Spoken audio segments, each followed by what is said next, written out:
What if I told you that the real war you've been fighting your whole life wasn't with the world, but with yourself?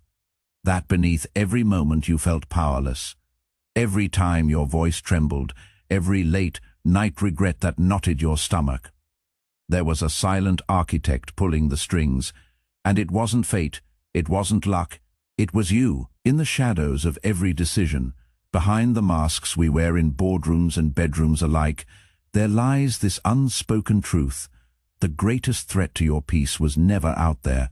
It was always the parts of you you refused to govern. Carl Jung once said, "Until you make the unconscious conscious, it will direct your life and you will call it fate." Think about that.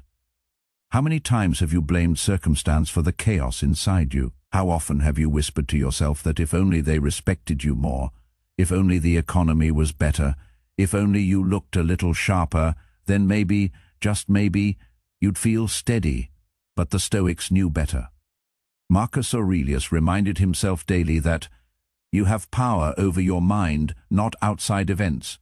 Realize this, and you will find strength. And yet, how easily do we surrender that power the moment someone looks at us the wrong way, says the wrong thing, or worse, ignores us entirely? I want to ask you something, and I want you to sit with it for a moment. When you walk into a room, what are you really chasing? Is it respect? Is it validation? Or is it that quiet craving to finally feel like you matter? And if that's the case, who decided that you didn't already? See, in the silent corners of the mind, there lives this constant narrative, a commentary on who you are, what you're worth, and whether you'll ever be enough. It's a script you didn't write, but you've rehearsed so many times that now you believe it's true. But what if that was never your story to begin with? There exists a tension, a sacred discomfort, between who you are and who you could become. It's that pull you feel when you hesitate to speak up in a meeting, that tightening in your chest when you think about pursuing something bold, but immediately hear that familiar voice whisper, "Who do you think you are?" That is the sacred tension, and the question is, what are you doing with it? Are you silencing it with distractions, cheap dopamine, endless scrolling, pretending it's not there? Or are you sitting with it, letting it teach you, letting it shape you? We're taught to manage everything, our schedules, our bodies, our appearances. But who teaches us to govern ourselves? Who teaches us to master the one empire we'll never escape, our own mind? Plato warned us that the first and greatest victory is to conquer yourself. Yet here we are, in a world obsessed with external conquests, ignoring the internal kingdoms falling apart. Think about your last argument, the last time your voice rose, not because you were clear, but because you were wounded. What did you lose in that moment? Perhaps it was respect. Perhaps it was trust. Or maybe, just maybe, it was a little piece of yourself. The part that knows you're better than the mood that hijacked your tongue. The Stoics didn't suppress their emotions, they interrogated them. Seneca said, "No man is free who is not master of himself." So ask yourself, when was the last time you mastered yourself? Or are you still letting every emotion wear your face, every impulse borrow your voice? And what of your words? In a world drowning in noise, in tweets and posts and comments, when was the last time you said something that echoed beyond the moment? Words are not just sounds. They're seeds. Every careless insult, every desperate attempt to prove your worth. Those aren't just echoes in the air. They are monuments to your lack of governance. And yet, there is another way. There is a gravity to stillness, a presence that speaks louder than the most eloquent tirade. What if your silence carried more weight than your opinions? What if you walked into a room and people felt your presence not because you demanded it, but because you've mastered the sacred art of self-possession? Self-possession. Have you ever tasted it? That quiet, unshakable sense that you don't need to prove anything to anyone, that your worth is not on trial in every interaction, that you can sit in a storm of opinions, accusations, distractions, and still remain. That is power, not the performative, posturing, hollow kind, but the kind that builds worlds, that bends reality. Because when you master yourself, the world starts to respond differently, not because it changed, but because you did. Imagine walking into a room where the air shifts, not because you're loud, not because you're flamboyant, but because you carry the kind of gravity that doesn't beg for attention. People can't name it, but they feel it. That's the gravity of stillness. That's sacred tension expressed as presence. But you don't stumble into that. You build it. In every moment you choose restraint over reaction. In every time you choose to observe your thoughts, instead of obey them blindly. In every dollar you don't spend to impress, but to invest in your own sovereignty. Because let's talk about that too. Your money. How often have you traded your future peace for a fleeting thrill? A new gadget, a luxury escape, an outfit you'll forget next month. What were you really buying? Was it happiness? Or was it a distraction from the ache of not feeling enough? Epictetus said, "Wealth consists not in having great possessions, but in having few wants, but in a world engineered to amplify your wants." How do you hold the line? You hold it by recognizing that every swipe of your card is a conversation with your future self. What would they say if they saw your decisions today? Would they thank you? Or would they weep? Every dollar you spend, every hour you waste, every word you let slip unchecked, it all adds up. And when life tests you, as it inevitably will, you'll either have a fortress built from discipline or ruins built from excuses. Tell me, what are you really building? Are you building a life of reaction, where every mood dictates your tone, every impulse shapes your days, every insecurity writes your story? Or are you building a life of intention, where every choice, no matter how small, aligns with the man or woman you're becoming? Because in the end, it's not the grand gestures that define us, it's the micro-decisions. The choice to breathe before speaking, the choice to reflect before reacting, the choice to stay steady when everything begs you to sway. That's the architecture of self-mastery. And like any architecture, it is built brick by brick, choice by choice. So I ask you, in the privacy of your own mind, what would the strongest version of you do right now? Not tomorrow, not next year. Now, would they scroll past discomfort, or would they sit with it? Would they lash out, or would they hold the line? Would they spend to fill a void, or invest to build a future? Would they react to every shadow, or stand so still that the shadows lose interest? You already know the answers, and that's the beauty of this path. It's not about acquiring new truths, it's about remembering the ones your soul already knows, the ones you've buried under layers of noise, fear, and distraction. There exists within you a version so composed, so clear, so unyielding that even your current fears would bow before it. But that version won't emerge by accident. It will only arrive when you do the hard thing, the unglamorous thing, the steady, disciplined, daily thing, governing your mouth so your words become rare and valuable, governing your mind so your thoughts serve your future, not your fear, governing your money so your peace isn't up for sale, governing your mood so your presence becomes your signature.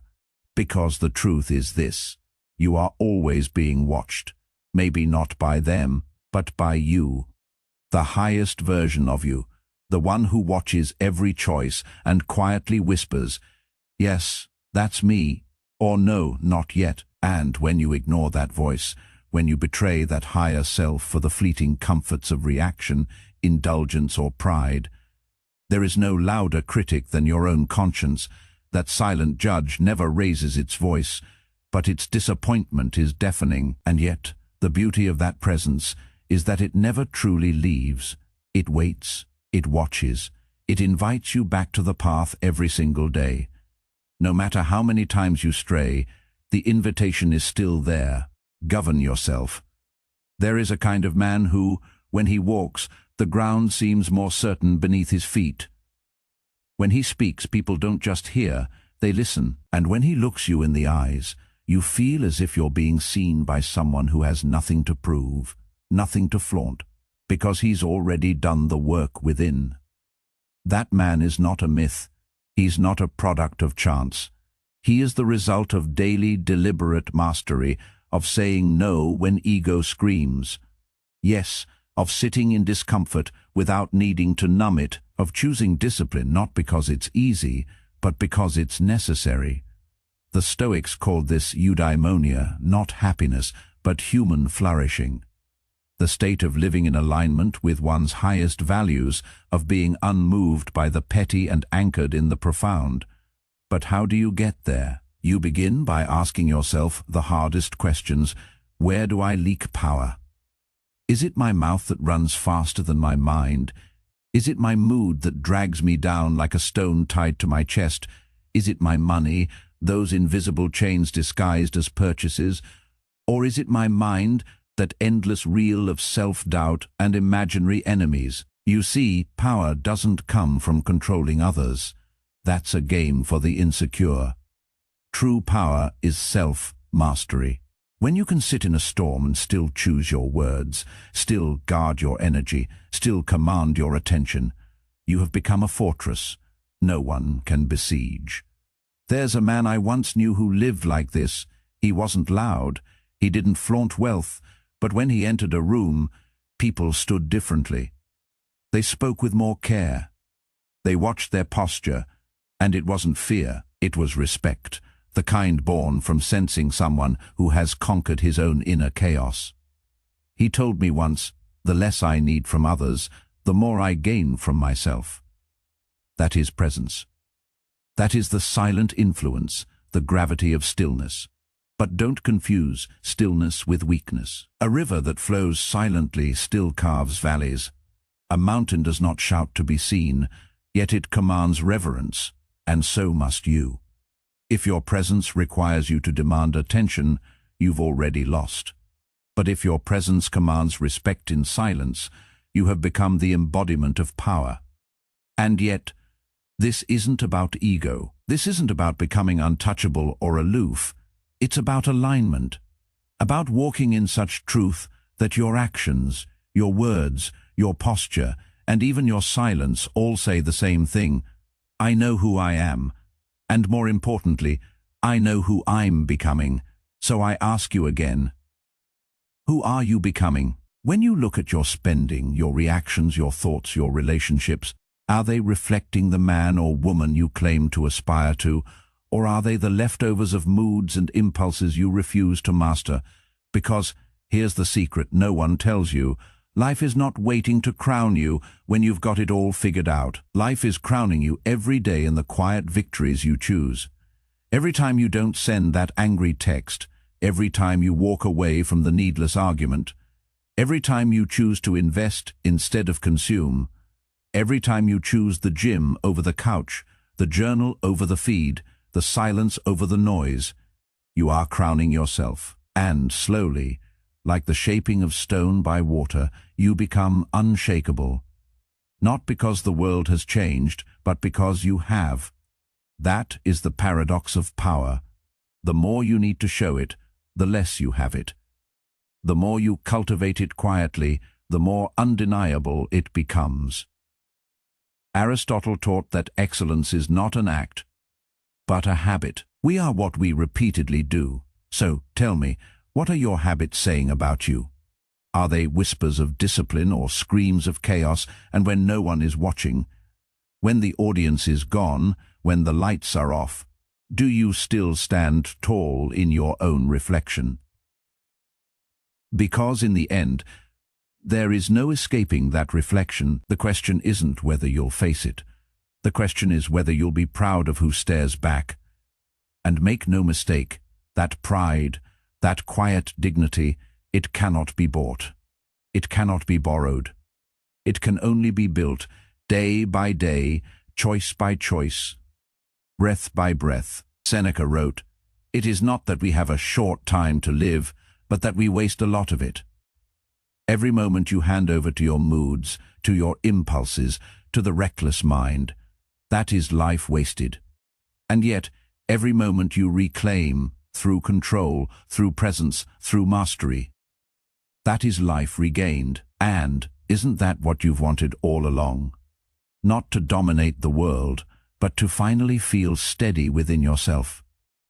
To wake up and know that no matter what chaos the day brings, you are unshakable. Not because you've built walls, but because you've built depth. The journey to that depth is not glamorous. It's not viral. It doesn't sparkle on social media, but it radiates in the quiet moments, when you choose not to react, when you choose to listen deeper, when you choose to hold your peace like the rare treasure it is. I leave you with this. What if your life could become the still point in the spinning world? What if every room you entered felt a little calmer, a little sharper, a little more aligned, simply because you were there, not because of your words, but because of your presence? What if you could be the living embodiment of sacred tension, the gravitational pull between who you are and who you're becoming? Reflect on that, and in your next breath, start becoming that person, quietly, deliberately, relentlessly. Because in a world drowning in noise, a mind governed by stillness becomes unforgettable. And when the noise returns, as it always does, remember, you don't have to conquer it. You only have to remain unmoved by it. That is the real victory. That is the power no one can take from you. Now go, govern yourself. The world will follow.